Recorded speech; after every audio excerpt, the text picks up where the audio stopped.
لاہور میں پاکستان تحریک انصاف کا جلسہ انتظامیہ کی جانب سے دیے گئے مقررہ وقت پر ختم نہ ہو سکا۔ جگہ جگہ رکاوٹوں کے باعث کارکنوں کو شدید مشکلات کا سامنا کرنا پڑا۔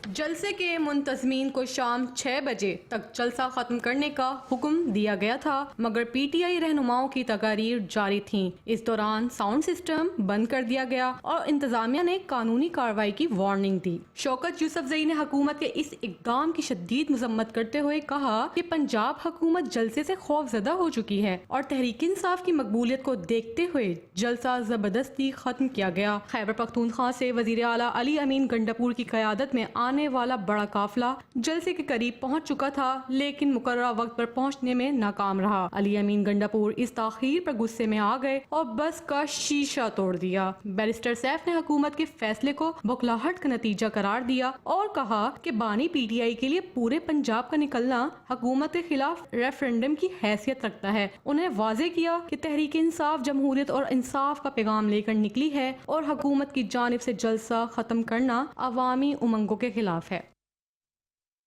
میں آ گیا ہوں، میری حاضری قبول کی جائے۔ وزیر اعلیٰ خیبر پختونخوا علی امین گنڈاپور کا رکاوٹیں توڑتے ہوئے تاخیر سے جلسہ گاہ پہنچے اور انتہائی مختصر خطاب کیا، جس میں کہا کہ ساری رکاوٹیں توڑ کر آپ تک پہنچا ہوں۔ آپ خوش ہیں؟